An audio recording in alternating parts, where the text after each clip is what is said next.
formed in a dream, kept in a thought, carried across oceans, spoken in whispers, passed down from elders, planted in gardens of okra, prayed for in sanctuary, resisted with fury, protected with faith, created with love, born into being, from root to bone.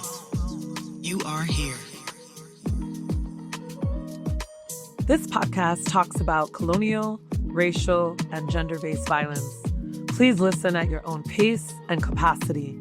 And remember to do what you need to do to care for yourself if you feel activated by this content.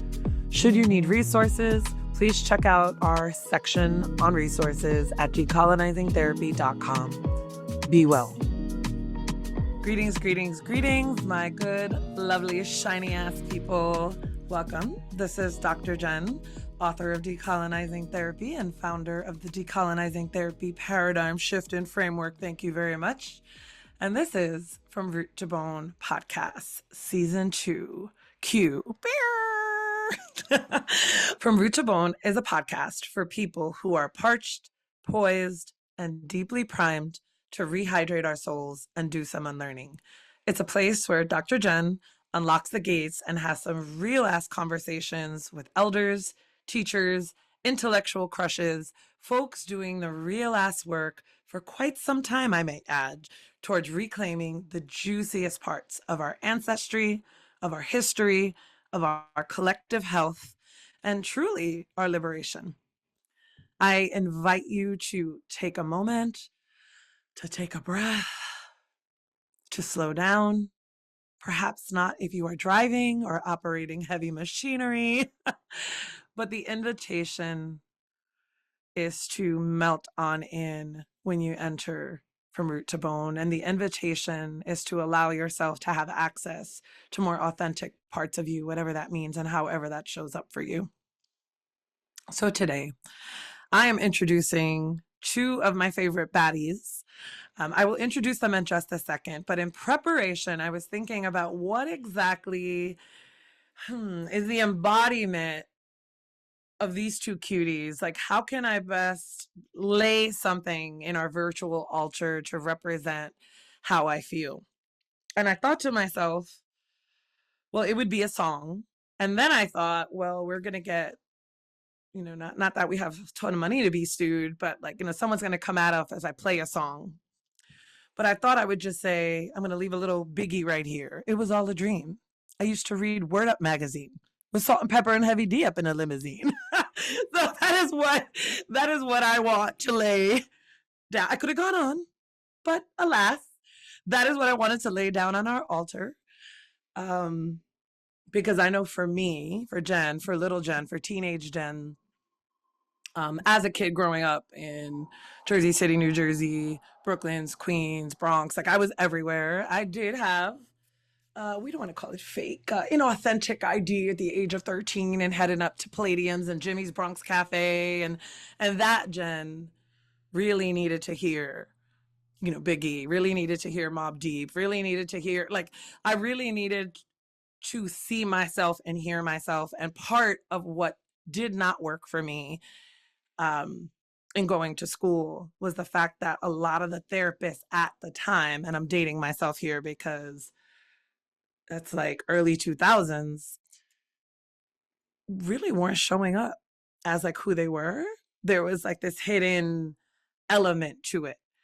And I didn't mean to show up authentically as a therapist. I just was so burnt out, tired, sick, exhausted, and overwhelmed that it sort of was a natural progression of oh, this is who I am, as well as making sure that I made sure my office was very queer and very, very safe, safe enough and showing things that really represented who I wanted people to be in relationship with me. And I believe that both Marvin and Kim have many aspects of that, which is a level of expertise, honey, a level of delicious troublemaking, a level of just sort of radiance and class and presence, regalness. I wanted to say regality, but I don't know if that's a word. And also a level of keeping it mother talking fucking real, like a level of just presence. And so I'd like to introduce them. I'd like to read just a few little lines of things that they have said that I think are great little gifts for all of us. And then I'm going to invite them to say what they're feeling, what they're bringing to our virtual altar, and tell us a little bit about themselves that are not on these intros.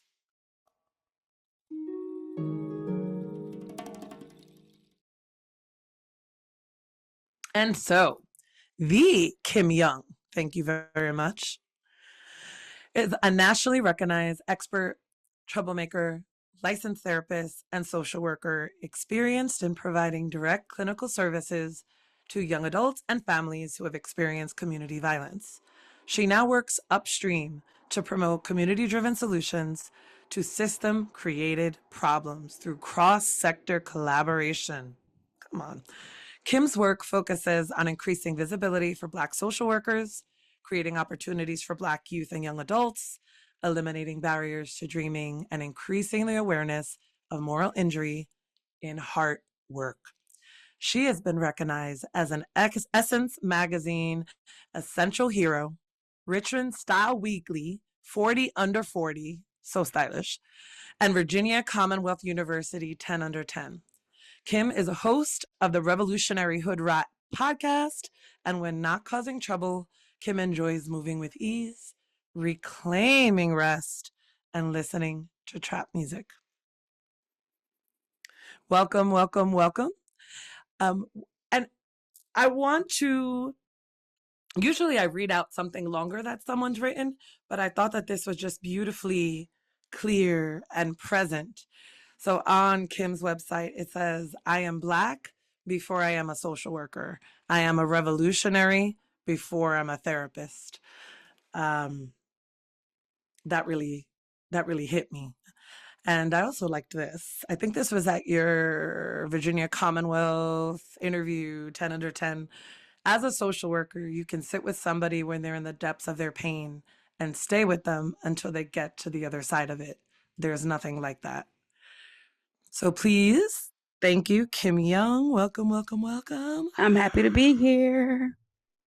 Is this where you want me to do the altar part? Or Yes, go ahead. Oh, look, well, first, we about to have a good time. All three of us are about to have a good time because you just rapped some biggie to two kids from California. So we'll get to that.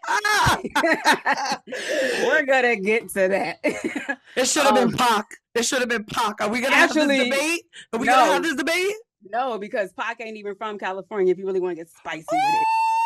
Oh, yes. The children. But no, I'm so grateful to be on this with y'all today. I'm feeling grounded and whole. Things have been real unsettling. A lot of moving parts in my professional and personal life, but being able to like get rooted in conversations with people that I admire, and not just for their work, but like for their being, feels really good and needed in this moment. What I'm bringing up to the altar today in our virtual space is a dinosaur. So dinosaurs are a firm reminder of what brought me into this work. I did the first about 12 to 13 years of my career working with young people, which means I learned to become fluent in dinosaur. But then also I have a collection of dinosaurs from the young people that I have had the privilege of walking alongside. And so I like to keep a dinosaur around to stay grounded and remember like who my why is. Thank you. Thank you. Thank you. Welcome. I love a good intro. And I love a good dinosaur. What is your favorite dinosaur, by the way? What is it? The one with the wings. Who the one that can fly? Is it a pterodactyl? Boom, that one. The kids gonna be mad that I couldn't remember. But the one that be Thank you. And thank you for your dinosaur on our altar as well. Okay. Introducing our second guest, the Marvin Toliver, honey. He and they. Marvin is a licensed clinical social worker born and raised in East Oakland, California, currently residing in Philly, Pennsylvania, for those of y'all that don't know. Marvin is a queer, bisexual, Black creator, writer, consultant, public speaker, mentor, wedding officiant, and radical educator. He encourages others to see the power within themselves and use their voices to fight for justice. Marvin's work will be complete when white supremacy is dismantled and all Black people are liberated. And so I am going to read. There's so many things, but I'm going to bring it on in. Okay. One of Marvin's recent posts. I don't know who needs to hear this, but by the way, I'm loving that. I don't know who needs to hear this, but little things you've been doing. I just want to acknowledge that. Okay. It's all so good. I don't know who needs to hear this, but therapy is hard sometimes. Be patient with yourself. Hey, I'm proud of you. Keep doing dope shit. Now, I know that's not the most aggressive of them, but I loved that little side of you. That was like soft and sweet, and I needed that day. So I put a star by it. I just want to tell you that. This is also Marvin. I don't know what therapist needs to hear this. That's how I imagine you're saying it in my head anyway, with like a heavy attitude. It's okay to dominate your child clients in Uno, Jenga, Connect Four, or any of those games. It builds character. And wait, one more. We need to get the breath. We need to get your range, you know? Hold up, where is it? I had it marked here too. Okay. Well, this is so good. Social work was never meant to be neutral. Our code of ethics says to challenge social injustice, not just to document it in case notes. What if our protest lasted more than a day? What if we all stayed home and didn't purchase anything for a week? What if we actually realized that we keep this country going? Everything is on fire, and the NASW is simply watching it burn. Wait, they unalived hundreds of thousands of Palestinians, but Hamas somehow still exists? Therapists, y'all will agree social work is political when you're required to have AI join your sessions to make sure you're not breaking any laws or saying anything anti that person. Stay dangerous. Welcome, the Marvin Toliver. Thank you so much. Hearing them back, I'm always just like, oh, people like listen and my words do things to people. No, but I'm incredibly grateful to be in space with y'all. Kim, you know, I adore you. Dr. Jen, same. So like this combination is gonna be fantastic. So I'm feeling excited, I'm feeling grateful. I'm feeling confident, which I haven't felt in a long time. Just because I have so much, as many of us do have so much going on in it. Sometimes feel like you just can't get a grasp of everything. And so I finally feel like with the help of community, asking for help, which is very hard for many of us. But with the help of community, I finally feel like, okay, I finally feel like I'm not just moving. I have destinations, if that makes sense. You know? Makes total sense. Makes total sense. Yeah. And so since I slightly insulted both of y'all with some biggie, tell us a little bit about like where you grew up. What was it like being you? What is it like being you? Who are you? Whatever that means. Well, first, I also want to offer up a song. And so this is one of my favorite songs, and I usually hear it or usually play it when I'm posting about my men's groups, but it's called Umi Says by Mos Def. And just the line, I ain't no perfect man. I'm trying to do the best that I can with what it is I have. Yes. I'm just trying to do what I can with what I got, you know? Yes. And I feel like that's a lot of us. We are just trying to survive out here. We're just trying to do what we can. We're not trying to harm nobody. We just want to pay our bills, be happy, do some hood rat shit, you know what I mean, and live life. So yes. Yeah, so about who I am, my goodness. Thank you for that bio. I am born and raised in Oakland, California, East Oakland. And it definitely, you know, that is where the Black Panthers originated. And my dad actually, he's from Chicago, but had some interactions with the Panthers and actually connected with them in Oakland as well for a bit. And so that's where I kind of got my very direct and blunt kind of style, as my dad is. As I'm realizing we kind of get older when we see like, oh shit, I'm like my parents. Um, but that's where I kind of got the no nonsense, kind of very direct, very it is what it is, it ain't what it ain't kind of attitude. And I think my mom gave me kind of the softness, the gentle, compassion, the nurturing. And so sometimes I think I'm a combination of both of them. Some days, one outweighs the other, but I think it's a decent balance.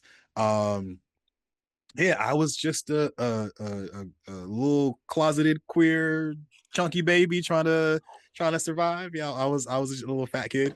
Um, and I think I was just really trying to find my place as an individual. And so I just didn't feel like I ever fit anywhere.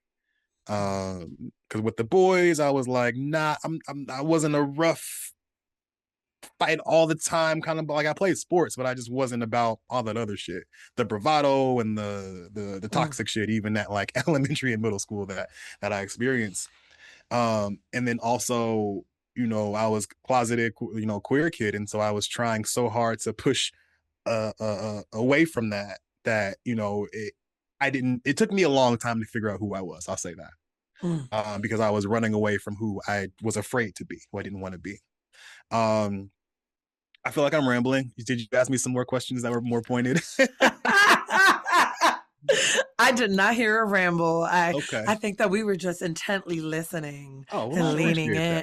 I appreciate that. Look, we got a room full of therapists. We're all Yeah, so I went to. I don't know how long you want me to do like a little bio, or what you like? No, just you did growing great. up kind of situation. How far do you want me to go into this? Truly, whatever feels like on your spirit. Okay. Do you want Kim to jump in? Yeah, Kim can jump in. Okay. Yeah, so I'm from San Diego, California, and I am on a mission to make sure people put respect on San Diego's name. Because Marvin, you might have this experience, but probably not as much coming from Oakland, because Oakland people will be like, oh yeah, I know about that. But like when you ask, like, where are you from? I'm like, oh, I'm from California. They're like, oh, LA? No, I'm not from LA. Yep. Every time.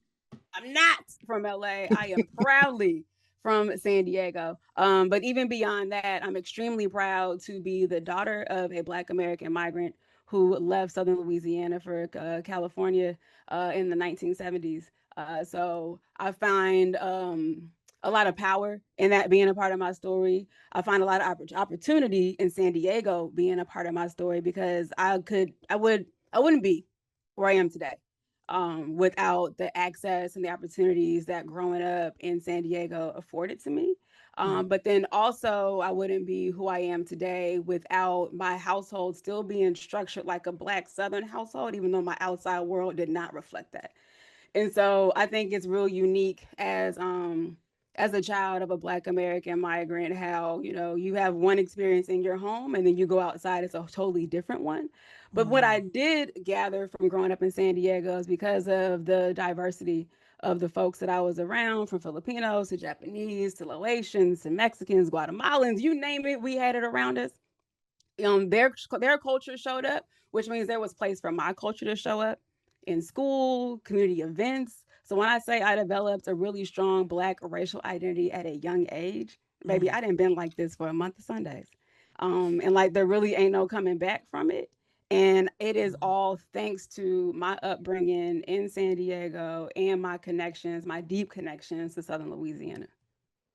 I love that. Yeah, and as you're talking, I'm thinking about all the ways that your identities and your upbringings have shown up in the way that you do the work you do. Would you say that that's accurate? And I'm also wondering, was mental health talked about? Was therapy talked about? Like, how did your people or your folks or your community kind of dance with or move with, or did they care about mental emotional health? Man, you better drink a ginger ale and go to church. What you mean? Say it. Mm-hmm. What you mean? Ain't no language for it. Let me say what? You ain't got no problem. You too young to have problems. What? I'm raised by boomers. So no, like that was not a part of my experience growing up. I did not know what social work was. I did not know what psychology, therapy, any of these things were until I left San Diego and went away to San Jose State in the Bay Area in California. That was my first exposure to these concepts, to the possibilities of like what these things are. Yeah, for me, I think we had a lot of intense moments, but it was never spoken about to go to a counselor or therapist or anything. Things just kind of stopped. And I guess people just kind of went their separate ways, calmed down, and then came back together as if everything was okay. And so yeah, similarly, I didn't know about the field of social work really until I knew social workers existed, but actually having knowledge around them probably not until I was in my like early mid 20s. Yeah. Yeah. Yeah. And the whole time, though, you got people in your family with schizophrenia and addiction. All kind of bipolar all over the place. Right. My dad, but like, yeah, go ahead. My dad definitely PTSD from so many different situations. And I realized this as soon as I heard this term, toxic positivity. That is him. He's like, yeah, well, I ain't got this, but it's okay because I'm okay and I'm blessed and I'm alive and all this other stuff. Like, well yeah, but that's kind of the bare minimum. Like, what more do you want? Like, what more do you need? And also, you deserve more. Yes. But there's this, and I get it, right? Like, I know that people need to have, stay positive, have that positive mindset, but also you need to also just say that, yeah, things are really shitty right now. Like, they fucking suck. And that's okay to say, right? But yeah, I mean, I was kind of the mental, like, unbeknownst to me, I was the mental health practitioner, but before I got the title in the house and at school as well. No surprise. Yeah, the peacekeeper, hey, let's get together and do things. I shout out to Hey Arnold, because I think that Hey Arnold, the cartoon, he the reason why I'm a social worker. So listen. That's a whole little like write up workshop something, right? Yeah. Like yeah, that's beautiful. And well, I'm going to ask this anyway. So what was it like being Black folks in a social work program? Like, it was Tell us more. crunchy. It was ghetto and crunchy as a bitch. I had never been around that many white people at one time in my life. I said, damn, nobody else comes to social work school. They just keep coming. They love it. It's a savior thing. It was tough. Going through graduate school, social work graduate school, it was tough. Not just because of the environment, but the rigor of the program. I don't think people really talk about how rigorous it is to achieve a master's in social work. It's not an easy feat. And you put a lot of free labor into it because we have these field placements that are mandatory. You have classes, whether you're part-time or full-time. And because social work is one of those transitional degrees, people often leave it from one career to start in another. So they have full families and full-time jobs and other obligations, and they're getting into the work. And so it's a program that is intensive, that does not receive a lot of respect, and people kind of oversimplify what we really learn and what we go through. And it's also hella white. Yes. And the teachings, right? The teachings are so deeply steeped in whiteness and crazy neutrality, and this is a crisis and this isn't, and it's like all the rules would really get me. All these need for massive amounts of rules and something that was supposed to feel a bit more like for the people. Yeah. And the competing interests in social work. Like, Marvin, I don't know if you had that experience, but we get split off. You got to go macro or micro. For most of us, you have to choose. You don't get to have a fully balanced social work education. You got to pick a specialty in your second year of your program. And so that creates challenges too. Yeah. Okay. So sorry, go ahead. I was going to say, I definitely wanted a little bit of both when I was there. Okay. Right. Yeah. And which way did y'all go? We got them licenses, though, Oh, yeah. But that's because they tell you that's how you get a job. That's how you make more money. That's how you have more autonomy. They push you in the direction of micro. You don't learn much about macro social work unless you go that route, right? But if you don't go that route, then we doing therapy, we doing advocacy, we're talking about there, like it, and it's, I think it does students a disservice because I feel like we need to know, right? Like we can name like, yes, the micro influences the macro and vice versa, but like I have no idea what that looks like. Honestly, I have no idea what advocacy in government looks like, or nonprofit management. Like I mean, now I do because I have a nonprofit, but it would have been very beneficial had I learned that in grad school. Yeah. My experience was also very white. I mean, Boston is Boston, Boston College. You know, typically I was the only, maybe one of a sprinkle of black faces in different classrooms. Sometimes only the only black person in a classroom, and there is this thing that happens. Well, I think with a lot of folks of color that go to PWIs, where we are are made to feel like we are the representative for that community. And I was talking about this with a previous supervisor, that there's like extra labor that comes with that, right? Like we are teaching the rest of this class about our lived experience that they are benefiting from, that other students are potentially asking questions about. Maybe they're debating things with you about my experience, about my life. And so, right. And so it's, for them, it's a learning experience. For me, I'm having to teach and potentially have my background attacked for you learning, right? Which is kind of a fucked up experience. They also told me, when we talk about diversity a lot of the times in academia, it's for the diversity of white students. Yeah. Right. Absolutely. And so just a couple things that were really eye-opening for me during that time. Yeah, and imagine so much labor. Yeah. Like this constant place of doing labor. And I know especially for me, going to California for my doctoral program, I was like, oh, this is a whole Bay Area, whole other world. And I went to a very, we're going to call air quotes if you can't see me, spiritual program for my doctorate, my PsyD. And it was highly white, or the whiteness was threaded throughout everything, including the appropriation of healing modalities, right? So they'd be like, oh yeah, we're taking, the press would be like, oh, we're taking a group of students to do ayahuasca in the jungles of Peru to work through their trauma. Okay. Listen, mind you, this is like 15 years ago. And I'm like, can we know about like the people, the medicine? I'm just curious, like, who are they? Is everybody allowed to use it? How did you get it? Like, I'm just so curious. Oh yeah, we're going to get to that. One slide later, with 4 bullet points talking about the people of that land and not really understanding. So for me, I just kept finding myself get really pissed off. Pissed off. And then them being like, ooh, you have to calm that down before you become a therapist. Right. So what do we think of having personalities and being a therapist? I'm being a little tongue-in-cheek here, but like, well, you know what, you feel me, like as if we're this neutral, holier than that, like we're supposed to just come in having no judgment. What do we think about big ass feelings and being a personality while being a healer, helper, therapist?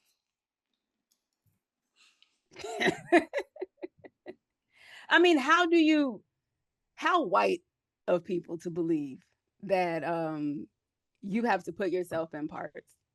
Word. Right? Like what? Like that does not work. That is not helpful. That does not serve the relationship, and that does not serve you as the individual in the work. And it's just not effective.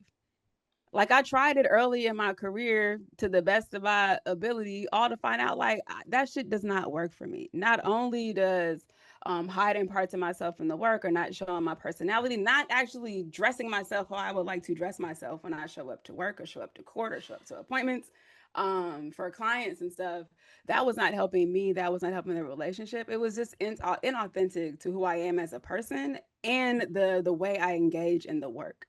And we get, it's like a conditioning. We know it's the whiteness of it all, it's the conditioning of it all. It's this traditional mental health model that does not work for Black and brown and oppressed folks that we just have to continue to divest from, because it's not serving a purpose. It's harming folk. Yeah, it is. How would you say, Kim, in your work, you make sure that it is less or least as possible harmful? And like what kind of, if there's other therapists, right, out there, Black, brown therapists that are like, okay, Yeah. what are some things you do? Or, you know, because I get a lot of those messages, I'm sure y'all do too, from time to time. Like, how do you do what you do? Or how did you get to the place where you don't give a fuck? You know? Yeah. Child, I don't. When I tell you, I just don't be caring. But I'm also very clear in identifying like how I show up in the work. I don't identify as a therapist. I got real confused with that term. It doesn't fit on me. I'm a licensed mental health professional through and through. I do not provide direct therapy. When I did it, I hated it. That's not my ministry. I'm a social worker at my core of my practice. And then I just happen to have the skill set to be able to do therapy if it comes to that. But it really got to the point of being clear about who I am and how I want to show up in the work, which is why when you read the quote during the opening, when I was going through my professional identity crisis, I thought I did not belong here. I thought I got bamboozled. I thought I was not supposed to be a social worker. Because when I saw social work and how it was taught to me, it didn't look like me. It didn't practice the way I practiced. It didn't move how I moved. But once I defined for myself that I'm Black before I'm a social worker and I'm a revolutionary before I'm a therapist, like I am that first before everything, it made me not care. But it also made me care more for the things that matter the most. And so I would like a lot of young people, there's folks that are younger in their career or earlier in their career as a social worker, as a therapist, as a troublemaker, you got to figure out who you are. And you cannot figure out who you are by the means of harming other people along your journey in the work. But you got to figure out who you are. And the moment you decide to answer those questions, like, what do I want to contribute to this world, is when you'll start caring about what other people think. And you'll just do it. Yes. And that is so freaking hard, is it not? Before we get there, you know, sometimes there are these situations that happen. I know even for myself, like more recent, this year has been all about like dying off and being reborn like 3 or 4 different times. And it might, you know, for those of us that have gone through it multiple times, it sounds cute. It is nothing cute about that dark year of the soul or whatever it is. And each time there was this realization like, damn, that you're like, you haven't been caring for yourself first. You know, you've been over giving and under receiving. That has just been my messaging for the year. And when that cycle starts to happen, which I intergenerationally and unconsciously picked up from my beloved mother, okay, and a lot of my maternal lineage all the way down the road, right? A lot of caring, giving. How can I help? How can I, that I lose myself?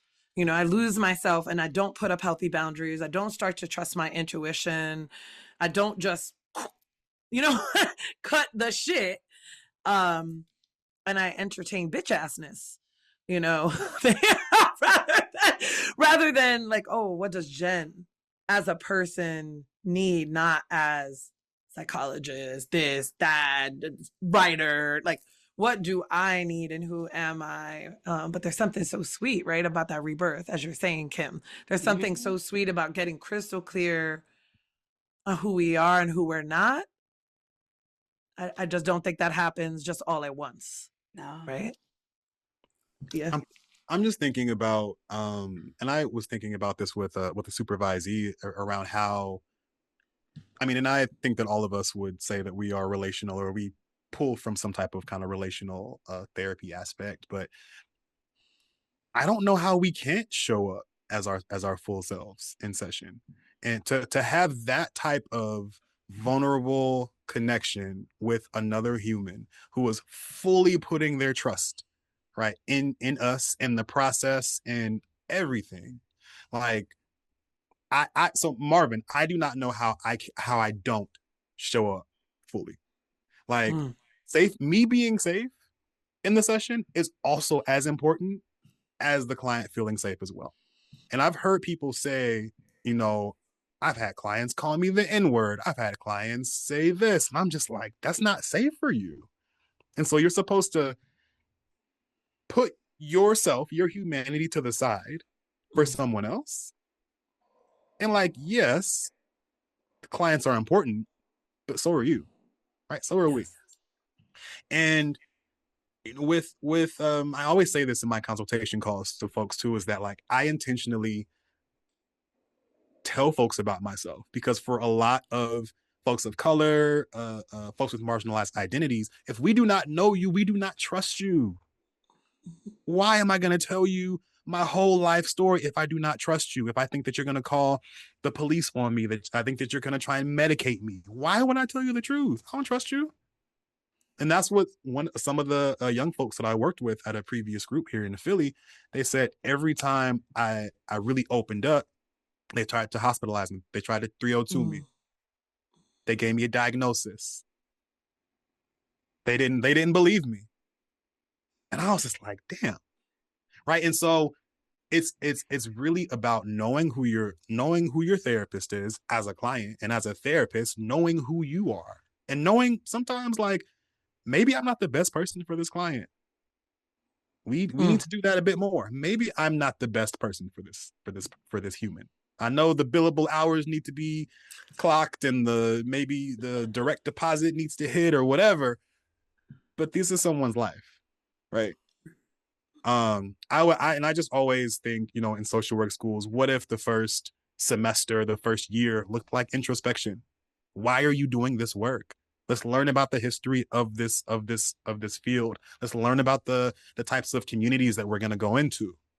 Not just come in saying, I'm going to come save everyone. Let's come with this clinical mind and go in there and no. How?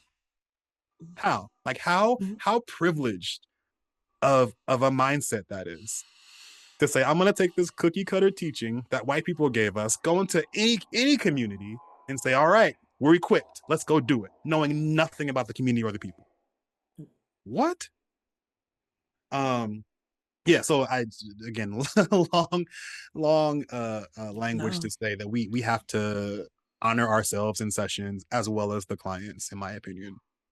I agree. That is so spot on. And thank you for that. Like, I needed to hear that in this moment too. Just, right. It ain't community if we're not part of community too.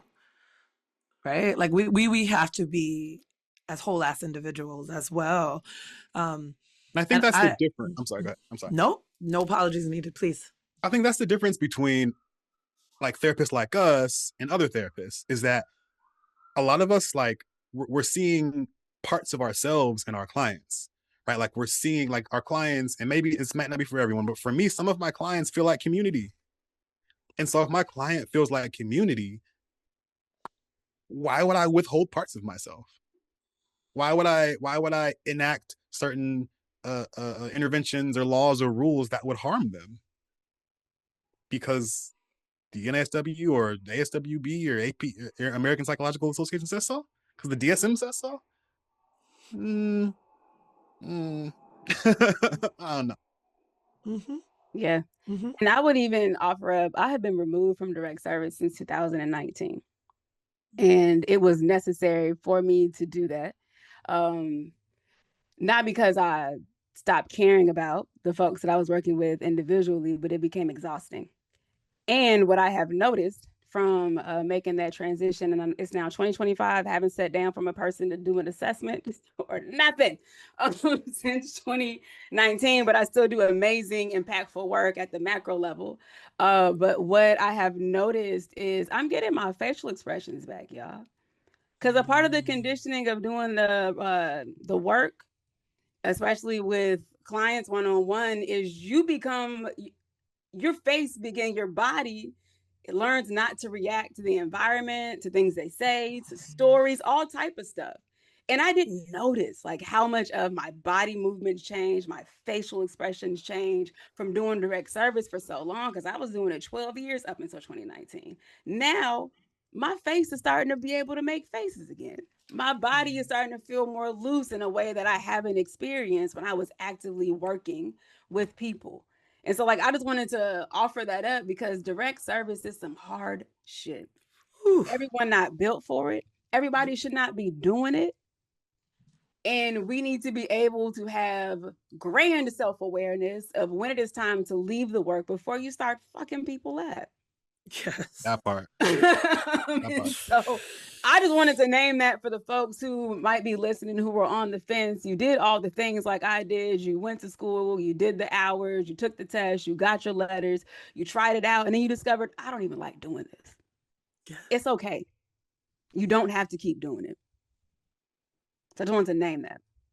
Thank you. We needed it named. So important. And it's so violent for Black people, right? Like these systems are deeply, not only violent on an obvious like capitalism level in terms of who gets paid, who gets hired, how they want us to look, sound, be, but also like spirit is what, our self, the essence, the energetics is what I hear you saying too.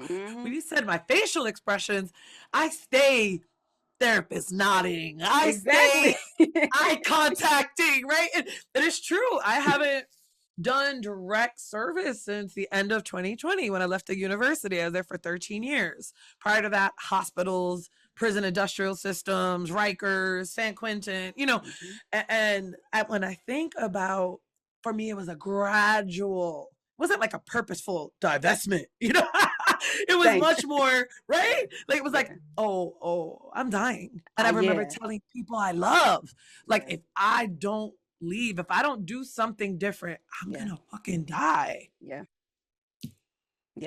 That's real. I remember just the level of exhaustion, like when I wasn't in private practice and doing the entrepreneur stuff, the level of physical exhaustion by Friday at 5 p.m. It was just like, don't talk to me. I'm not going out nowhere. You're not coming over. Give me a drink or some weed and the television. Everybody shut up. And I was earlier today thinking, why? Why are we being pushed to the brink where our bodies are like no more? And why is that normalized? Like some folks out there have caseloads of like 30, 40, 50 clients. And I think about that now and I'm just like, how? And no, just the rigidity. Say it again. No, thank you. Yeah. Listen, I ain't had that many since I was working in community mental health. No. And then if you're not, and if you don't maintain it, you're the problem. You're not working hard enough. You need to work. Notes. Why your notes not done? Yeah, because I couldn't find him. I ain't seen him in 2 weeks. Come to find out, he got locked up. That's why I couldn't see him. Like, it'd be stories like that. Yeah. The violence though is really important to think about. And I think about like calling the police, right, for mental health emergencies, or even just for someone with suicidal ideation, right? Like the idea that this field is like, we're supposed to be so selfless, right? Like we're supposed to give that 60-hour a week, like be done with it and then be ready for the next week to get it done again because the people need us. It's like, what? Like that is violent. Yeah. Giving folks these diagnoses and often misdiagnosing them that are gonna follow them. And then the medication. So we're giving medication that is fucking up people's bodies.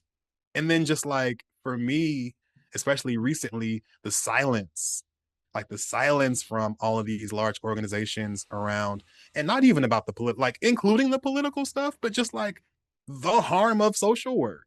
Yes. And as we say, and psychology. Silence is violence, but like psychiatry, all of it. Psychiatry, counseling, all of them. Yeah, but the silence and for folks like us, it's just like, how can you see what's happening and be quiet? Like how? Because I think that people that have been harmed, it's very hard for us to witness harm too. Because we know what it feels like, we know what it looks like, we know what it does to your spirit. And I think that puts us also in a unique position to be therapists because we know what harm feels like, a lot of us. We sure do. And when you were talking about community mental health, it's making me think exactly what we're talking about and how those who most need, right, the care and our like expert level attention and presence, and that are coming in likely with the most amount of trauma, not that it's a race, not that it's a competition, but the kind of like compounded, complex, intergenerational trauma and are likely emotionally, physically bleeding out. And yet they're getting the interns. They're getting, right? They're getting folks that are underpaid, under-resourced. Undertrained, yeah. Right? And I remember being there too. Like, okay, what this is going on, and looking at my supervisor like, what do I deal with first, so to speak? Like, I think we all felt like that. Like, where do I go? They're like, you got this, you'll figure it out, just go with where they're suffering most. And I'm like, everywhere. So their life. It's everywhere. It's everywhere. And I would say, like, as a social work practitioner, I'm only 38 years young, but I'm old in this work, because my career, every job that, like, people, y'all hear y'all talk about working in private practice. I ain't never done that shit in my life.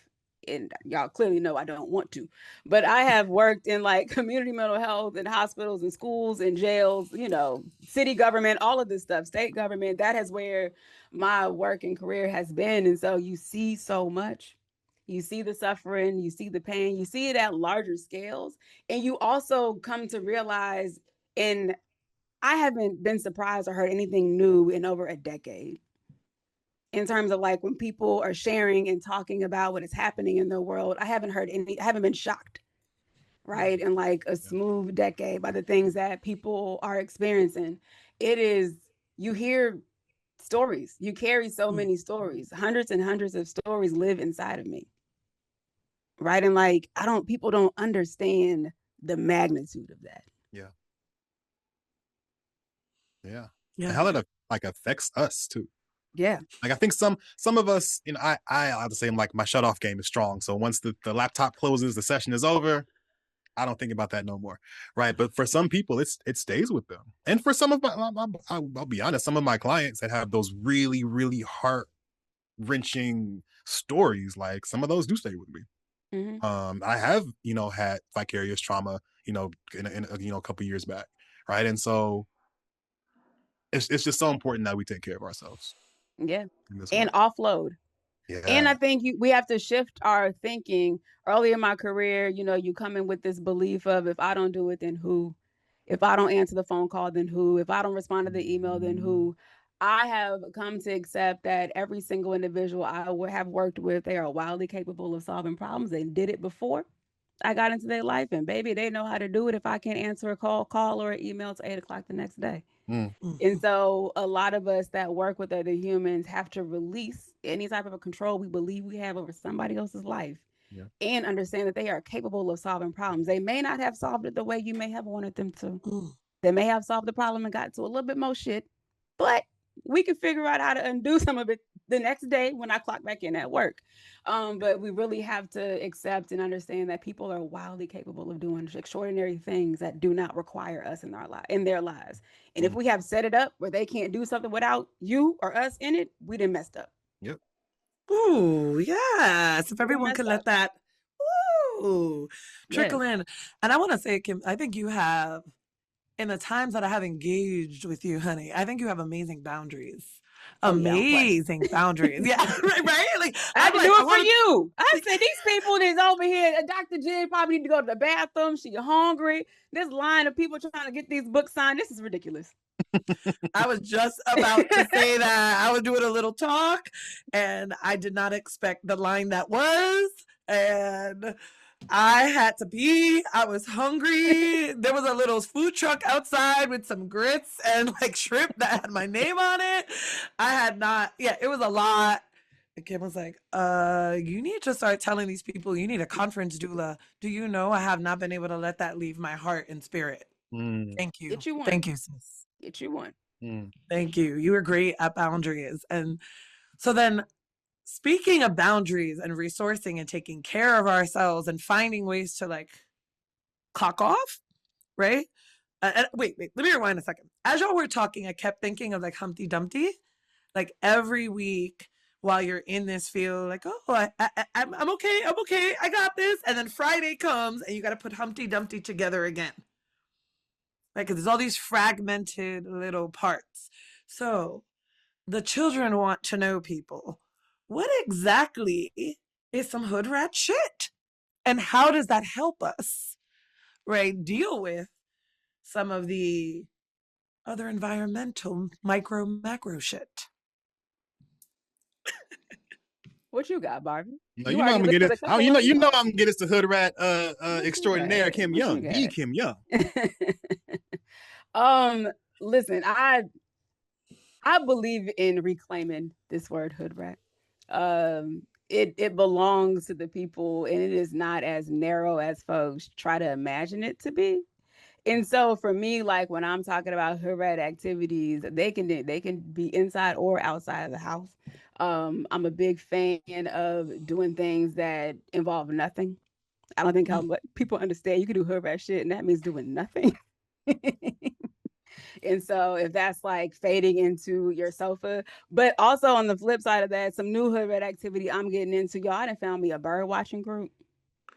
Right. Oh I'm about to go watch some birds with some white people. yes. I Do you said, have binoculars? I need to get them. They meet every second Saturday of the month at noon in one of the parks by my house. I said, that's my new hood rat activity. I'm about to go bird watching. So it's like, it's that in my mind, that is how we reclaim this word. That is also how we redefine what that looks like for folks who don't show up in cookie cutter ways. Everybody not doing yoga. Everybody not running marathons. Some of us are just at the house smoking weed. Some of us are going to bird watching. Some of us are doing poetry on the weekend, right? There's so many things that we could be doing that requires us to center our joy, center things that make us feel light and make us feel whole, and just have a hobby. And the hobby ain't got to be about getting no income off of it, just because you enjoy doing it. Yes. Yes. Yeah. Thank you for that piece on reclamation. Thank you for teaching us children, because it's so true. It doesn't have to, we don't have to have that narrow definition of it, right? That we get to be in spaces like nature that belong to us as well, not just the white folk, right? And reclaim that time. Yes. I think it's remembering also that everybody's hood is different. Right, like so everybody's idea of like what's hood, what's not, what's hood rat shit, what's hood shit is very different. And so my hood in East Oakland is very different than my hood in West Philadelphia by Drexel University in Penn. You know what I mean? And so I love reclaiming hood rat shit. I love that we are able to decide for ourselves what hood rat shit is. I just did some hood rat shit and played open gym volleyball the first time I've in 6 months. I used to coach. You didn't get injured because we play get volleyball. Listen, did you get injured because we you okay? I had some troubles after the second hour, but we're not gonna talk about that. Listen, because the icy hot, the CBD lotion, my partner definitely needed to do that. But yeah, so I love being active. So my partner also had me, and you said Dr. Jen to start this, you said two baddies. He has me watching baddies. Wait, is that the Zeus Network show? Which one is baddies? They just finished Baddies Africa. They just fight. So good. So good. It's so good. It is. At first, I was just like, why do you have me watching this shit? And I'm like, fuck her up. Because she has said this. And no, she was wrong. Like, listen, I'm into it. Here we are. Good. But I also think that for me, hood rat shit is like doing stuff with my community too. Because I love being around people. I love being around like my people, right? Where we can talk about stuff like this, but then also talk about some baddies. We can also talk about, you know, what happy hour we're gonna go to. We can also talk about sports. We can also talk about movie. You know, we can just kind of talk about whatever, and it's just a very organic space, and a safe space, right? Like I think we need to occupy spaces that are safe and that fill us up, and really be intentional around it. I love that. I think the intentionality around it is beautiful. And this piece that, you know, the hood rat shit is the reclamation of all the stuff that we're not supposed to have access to, that is natural. Sometimes I think about this unconscious weird correlation between, you know, enslavement whether your people were enslaved in St. Martin or Louisiana, Nicaragua, you know, like the enslavement and the like overgiving and caretaking and martyring and helping. And I know at some point for me, it just felt like a mammification.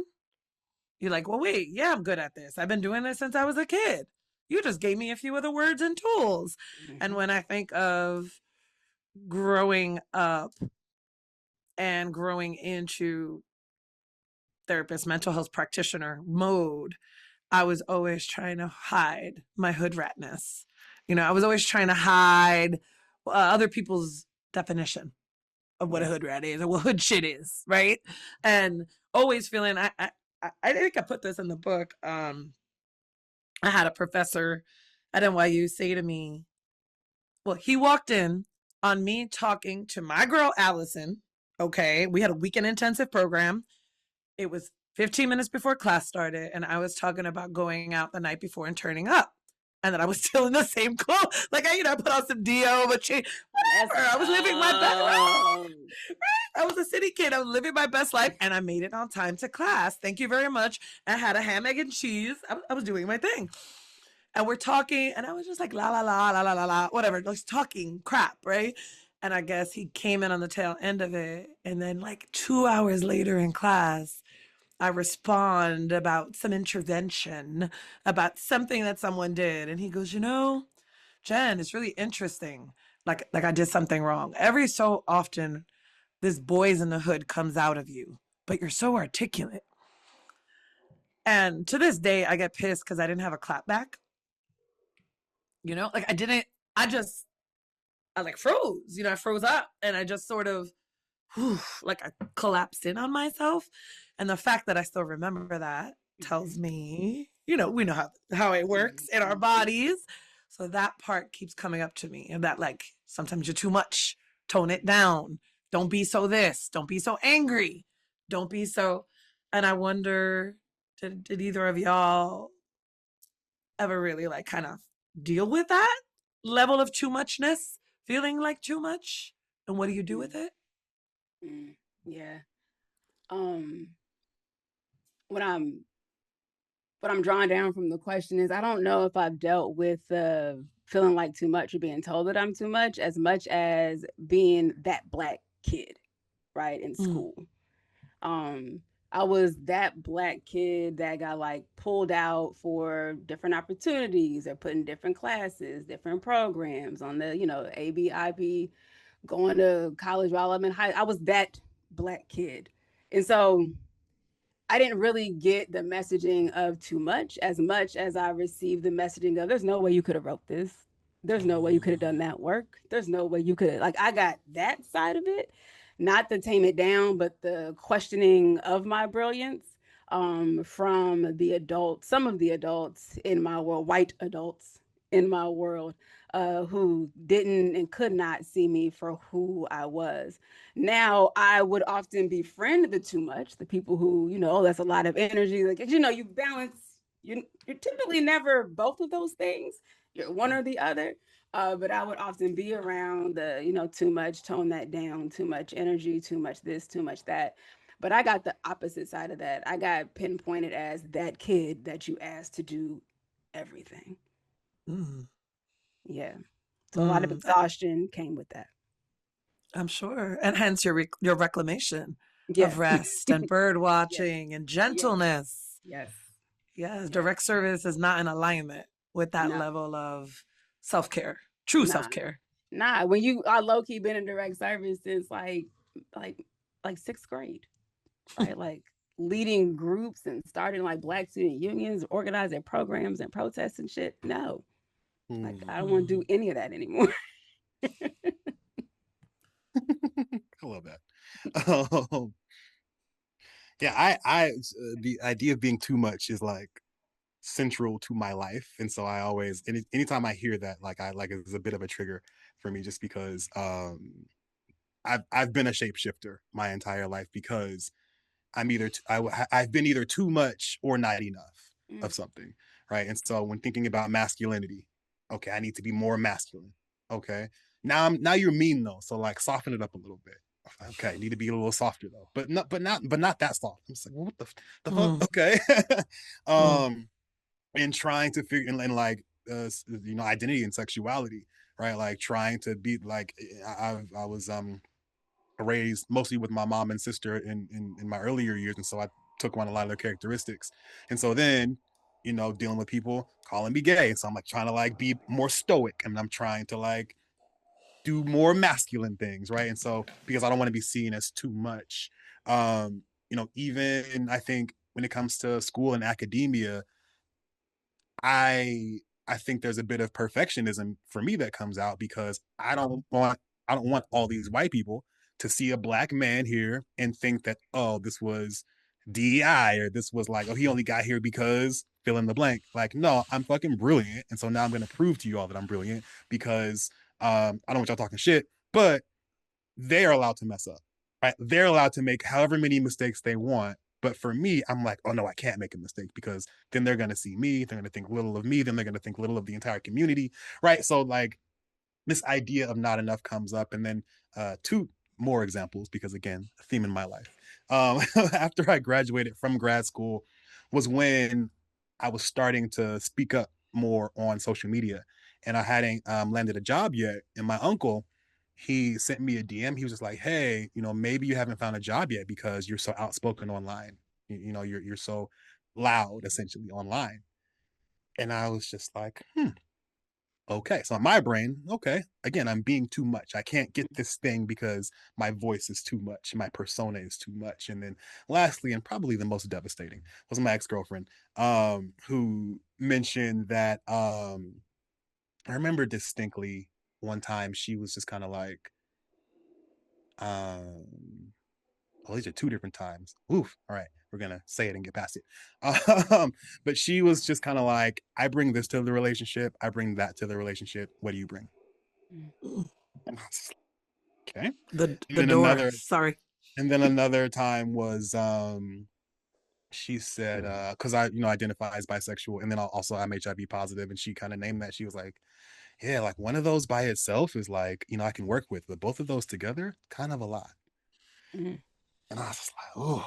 So it I say all that to say that that has been story of my life, and it's taken me a long time to really be like, I am who I am. The people who are going to fuck with me are going to fuck with me. If you don't, peace, because you are missing out on a dope individual. Like, I'm a very good friend. I'm a dope ass partner. I'm a great advocate for you. Like, wait a minute, I had to recognize that I'm the shit. And I think I was looking for that validation in everyone else. And I was like, wait a minute. I know that I'm the shit. I know that I'm valuable and I deserve that same shit. So I'm not dealing with anything less anymore. Yeah. I'm not dealing with one-sided relationships anymore. And I am fucking enough, regardless of anything else. So Yeah. that's that. Yeah. Thank you for sharing all of that, Marvin. And like, even I've never, we didn't been in conversation on podcasts and in real life many times, and a lot of our story is like it's parallel, but like it'd be the opposite, right? Like you being from the Bay, coming to San Diego for grad school, me doing the reverse. But like even hearing you share that of looking for the external validation and having to learn that you're the shit. What my hardest lesson that I have come to learn is people knew I was the shit before I was. And like that, I was like, damn, like what was in the way? Right? Like, how was I getting in my way? What messaging was in my way? What was in the way where it took me this long to see the things that other people saw in me?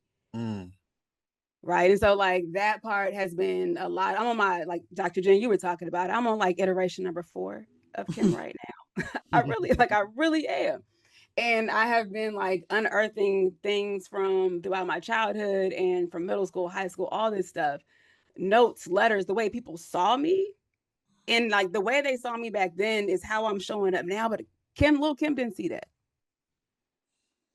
Right. And so it's been heartbreaking and heart building at the same time to be like, damn, I kind of wasted some time not seeing what people saw in me. Like I could have been started my cult if I would have been on my shit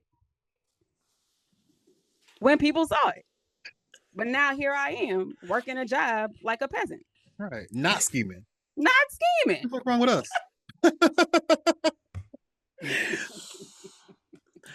So I've got to ask, what age did you have that realization that you were in fact the shit?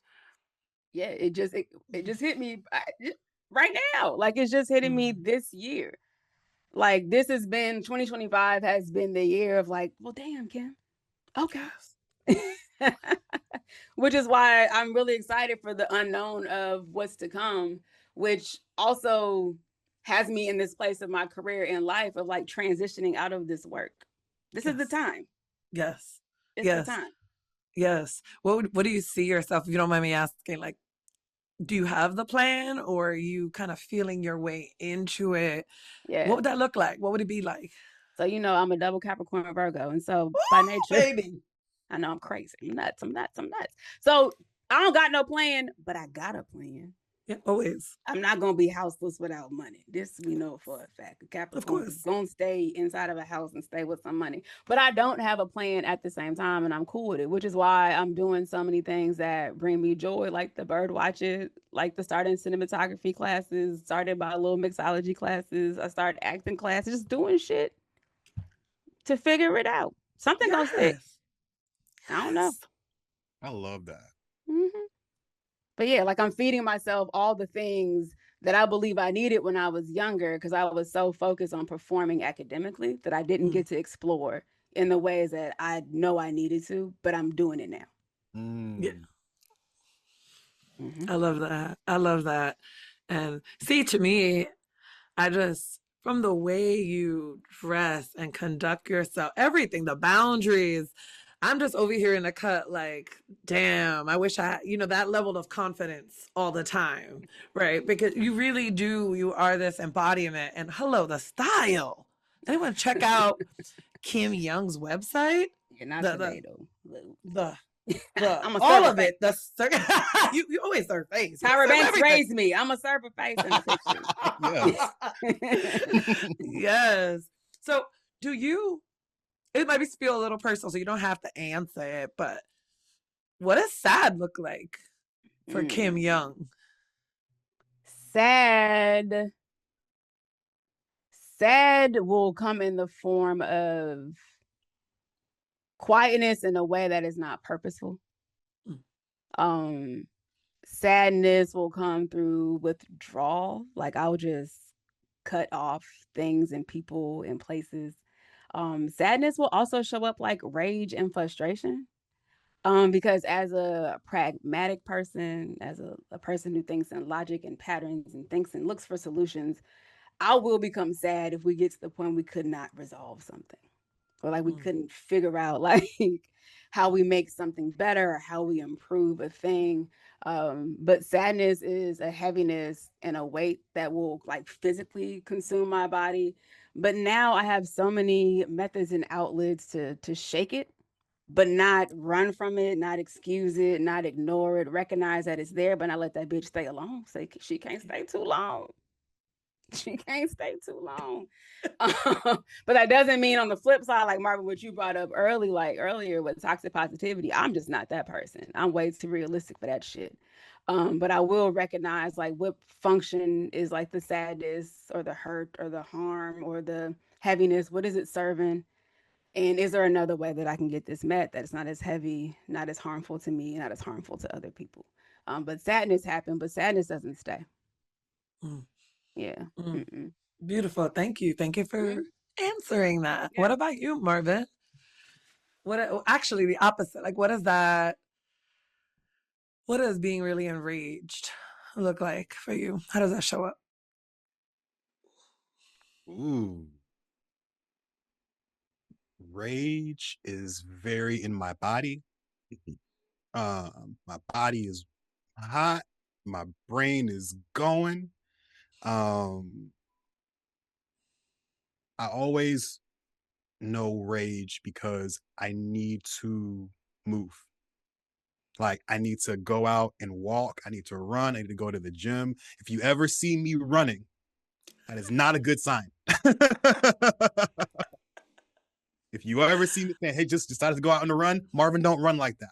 If I'm running, I'm probably mad. I'm probably enraged at something, or I got to get something out.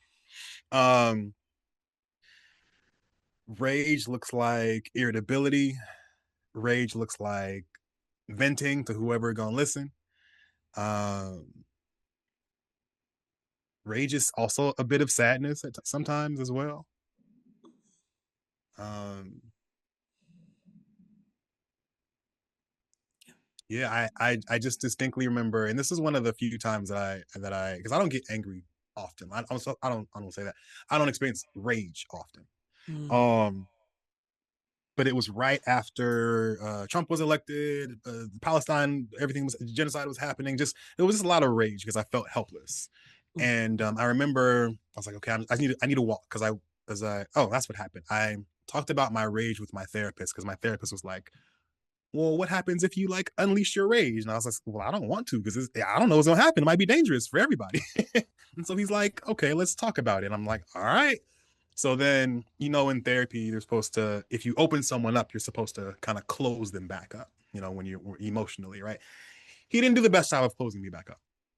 So I left that session and I was like, I'm fucking still, like I'm hyped, like I don't want to fuck some shit up. So I'm like, all right, let me go to the store, buy some liquor, have a liquor and weed night. We'll just, be in ourselves. Go get the liquor. I'm walking back home. There's a car that is looking like it's gonna like, how they stop in the crosswalk right before you're supposed to walk. So I'm walking, he's still like slowly creeping up, and on the phone I'm like, if he hits me, if he taps me, if he gets even an inch too close to me, I'm throwing this fucking bottle in his windshield. And I like the level of seriousness was like looking back on it terrified me because I never do things like that, but I had so much rage in me that I was like, anybody can get it right now. If I go to jail, I go to jail. Like it I didn't like it. I didn't like it, but it didn't need to come out. It didn't need to come out. Yeah. Yeah. And I actually think thank you for sharing, both of you. Thank you both.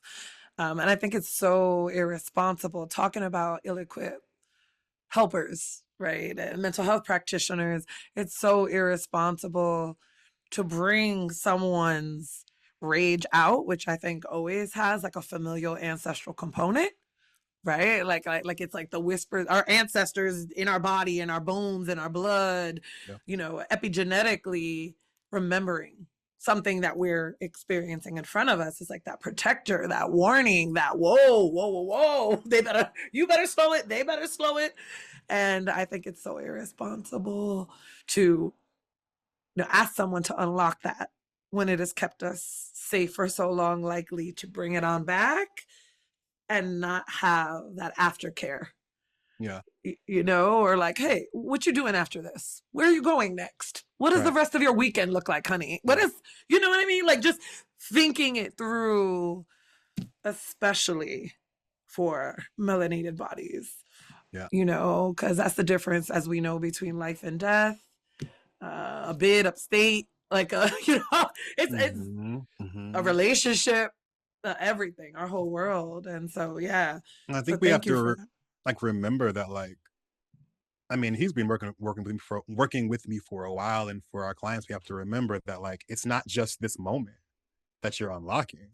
And for me, that's someone who doesn't access anger or rage. Like we're going back to childhood, we're going to high school, we're going to college. We're saying all the times that I stayed silent when I didn't need to stay silent is now bubbling up in this fucking rage monster that's about to come out. And so like the present only adds to the to the meter. Like it has the thermometer goes all the way to the top and then kind of pops, right? Like that's what the present did, but all that other shit, the thing under the iceberg, you ain't see that, and that's coming out too. Yes, it is. So what might we say to young, whatever young means, new, green, young, baby social workers, baby therapists, baby helper, healer, coaches that are seeking to embody who they are, their Blackness, their realness, their whateverness, their brilliance, their intellect, all of it, and are feeling as though, I can make a difference in this field. If there are any things that we want to say to them, anything, what is the call to action? And I have no predisposed what it should sound or look like. None of that. I just wonder, what are your gut instincts, your call to action to these youngins wanting to do it? Yeah. Firstly, you belong, right? You belong in this work. It's our work. So you belong. The second part of that is a lot of the issues and the things that bring you rage and piss you off and frustrate you that brought you into this work, they existed before you got in it. And if nobody told you, many of them will exist when you leave it. So please come and do what you can with what you have. Do not lose yourself in this work and do not give it all of your goodness. That is something that I share with many young practitioners is people believe that social work or therapy or psychology is what makes them empathetic and caring and a fighter and an advocate. It is not. You were all of those things before you got here. Do not give it to this work. Because when you leave it, because you need to plan to leave it, this is not something you do for many moons and many lifetimes. But when you leave it, that stuff is still intact and you take it with you into the next version of who you are becoming. And so you belong. Do not leave your good stuff here with this work. Do what you can with what you have and leave it when it still feels good. Don't leave when you're tired. Don't leave when you're exhausted. Leave when it still feels good. Thank you. Yes. I would say, first, let go of this idea of perfection, and getting it right. Um, I think that's a question I always get. That's a question I had. Like, am I doing this right? I think the fear is that, like, am I gonna fuck up this client? um, and so there is no right way, right, to do therapy. Um, there are definitely wrong ways, but there is no right way to no one right way to do therapy. And it really is, and this is probably gonna be annoying for folks, but like you really have to kind of trust the process. Um, listen to people who you have similar values with, those colleagues, those professors, and learn from them. I think unfortunately, experience is kind of the best way to learn in this field, and then asking other folks. They don't give us much else. But if you are, wanting to do it, which leads me to the next one, is trust your body, trust your energy. Because as Kim said, when you feel like you're done, your body is going to let you know that you're done. Your energy, you are not going to feel the same joy. You're not going to feel the same fulfillment. You're going to feel like this is a fucking chore and I do not want to do this again. And so remember to like trust your body. And then the last thing, I think one of the things that one of my previous colleagues, shout out to Sonali Rachitoir, but they said something really powerful, that your lived experience is evidence based. And I was just like, woo, you were absolutely right. And so remembering that your experience, your words, your things that you've gone through, um, is evidence based, especially for marginalized folks. Yes. Um, yeah, Yes. I would just lastly say I would say go to therapy, not because like everyone needs therapy, but I just believe that if you're gonna do something, like practice something with someone, that you need to experience it yourself. On the receiving end. Mm-hmm. Mm-hmm. But yeah, Yes. Yes. And so, any last words and thoughts for Black folks that are listening to this, that are not in helping professions, right? That are thinking, I got this, or I can, you know, exercise it away, pray it away, hang it out away, relation, whatever it is, like any feedback for them that are feeling also like, oh, I might need medication, or I am overwhelmed or anxious all the time. I know I'm kind of asking two questions in one, but like, yeah, I suppose let me rewind that back. Hold on. For folks out there that are either newer to therapy or feeling as though there's something wrong, air quotes, with them because they're sad, overwhelmed, or overly anxious, what would you like them to know? And of course, this is not therapeutic advice. They're not. I just want to state that none of this is therapeutic advice. These are our personal feelings, speaking as human beings, not on the clock. Thank you. Yeah. Any love we want to send their way, or any insight for folks at this place, at this space, at this time in the world, struggling and feeling like I don't feel well. I don't feel right inside. For I would encourage people to be curious about themselves, right? Like if there is something that they feel in their body, right? Like get curious about it. If you have a for some reason you just do not want to go to therapy, you have a negative experience of therapy, why?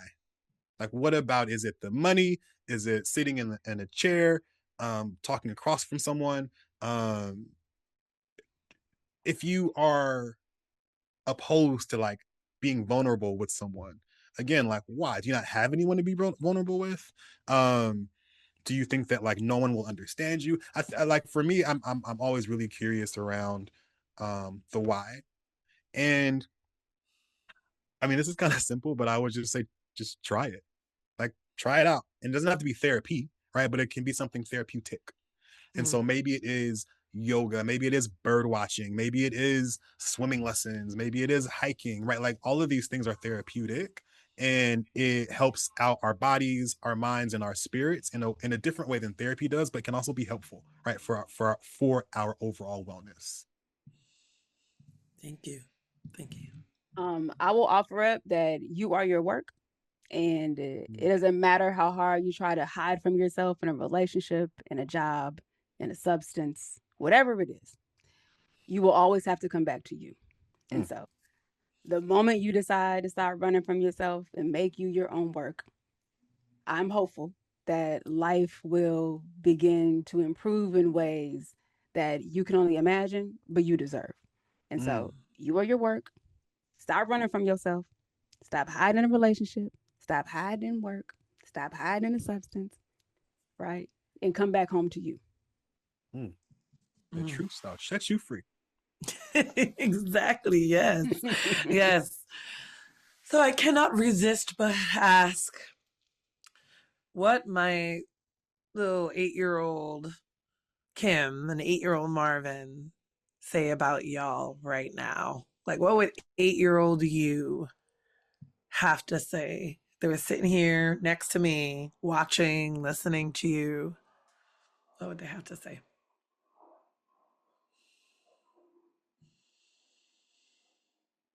I mean, I'll probably be like, oh, I like that lady's clothes. Like,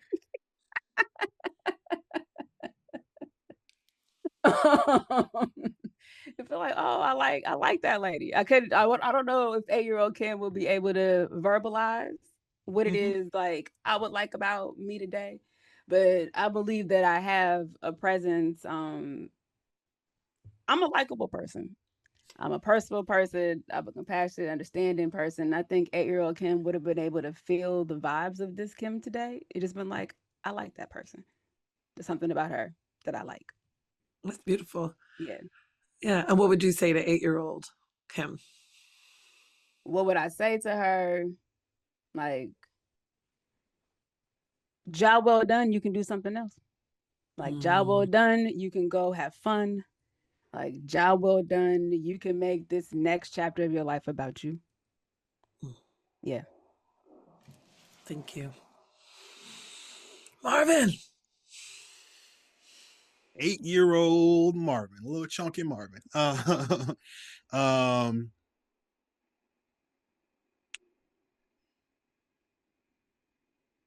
Sorry, the question was, what is Yeah. What might 8-year-old Marvin think about you currently? Right. Yeah. 8-year-old Marvin.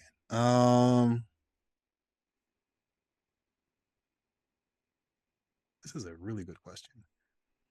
You can pass too. You don't have to answer. Oh no, ain't no passing.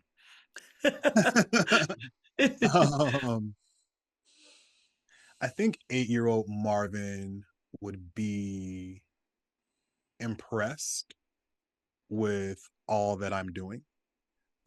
Impressed with the confidence. Um,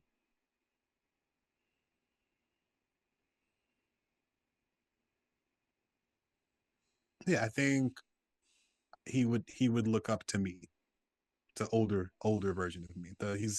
I'm the me that he needed to look up to at the time. Mm, it's Yeah, beautiful. yeah. A little choked up there. That's beautiful. And what would you say to little 8-year-old Marvin?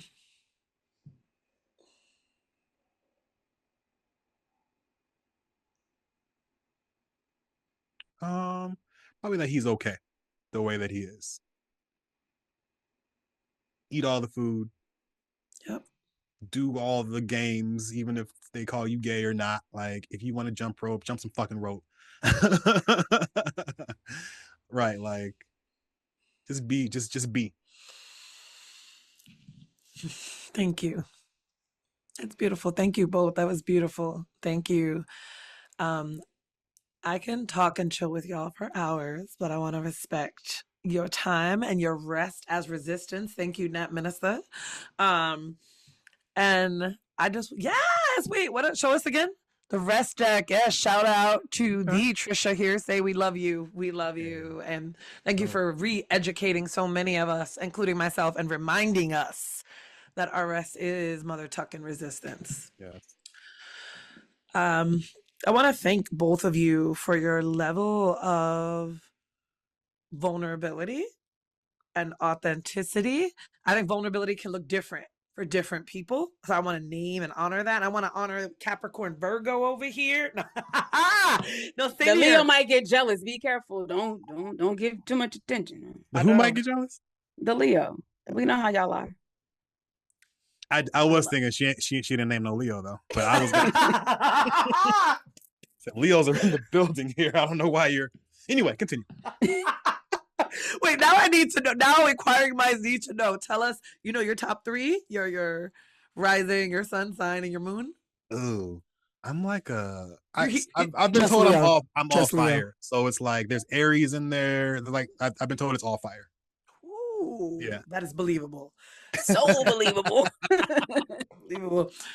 I'm muddy. I'm a Cancer sun, Virgo rising, and a Capricorn moon.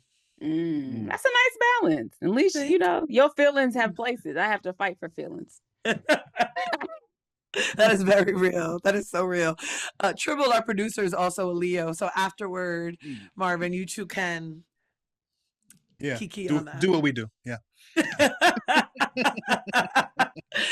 With that, thank you for just giving us a little bit of yourselves, some of your time, your energy, your insight, your experience, which is lived experience, which is ancestral knowledge, ancestral intelligence. Thank you for passing it on to the people, to all of us children.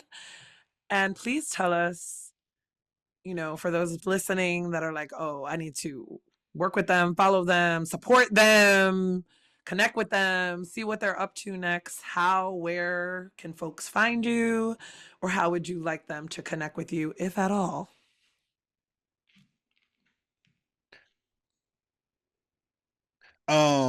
I got a lot of different things. So you can, okay, we'll put it all in the show notes too. Cool. If you want to reach out to me directly, you can go to my website, marvintoliver.com. You can also follow me on Instagram. It's probably the best way, where I have the most following and everything. And that's at M as in Marvin, Toliver, Toliver. _LCSW. I'm also the founder and executive director of a new nonprofit called Dear Black Man You Good, focusing on the mental health and wellness of all Black men through radical education and community care. So you can go to our website at dearbokmanugood.org. You can also follow us on Instagram at dearblackman_yougood. And also, there's 2 podcasts because I don't have enough to do, obviously. So you can listen to the Dear Black Man You Good podcast and also to my podcast, the Chasing Liberation podcast. That's all. And for me, folks can learn more. The website is dopeblacksocialworker.com. You can follow along on Instagram at dopeblack_socialworker. I'm gonna get back to posting. I just feel like being quiet in 2025. So we'll see. 2026 is gonna be good though. I have so many content ideas. We're gonna have fun. What else? Other than podcasts, bringing that back. That's Revolutionary Hood Rap. But I have a nice little catalog of 50+ episodes if folks want to catch up. That is available for streaming on anywhere you listen to a podcast. And don't send me a DM if you really want to talk to me. You're gonna have to send me an email. That part. You're gonna have to send me an email. So we ain't got at time. this point, right? If people don't know that at this point, it just thank you again, our phenomenal baddies, Marvin Toliver and Kim Young. Thank you. I thank you, 8-year-old yous. I thank the people that raised you and poured into you. I thank the lands that you came from. And I thank all the people in your lineage that allowed you to be here. I'm just really grateful for you both. thank you. Thank you, listener. Thank you. Bye.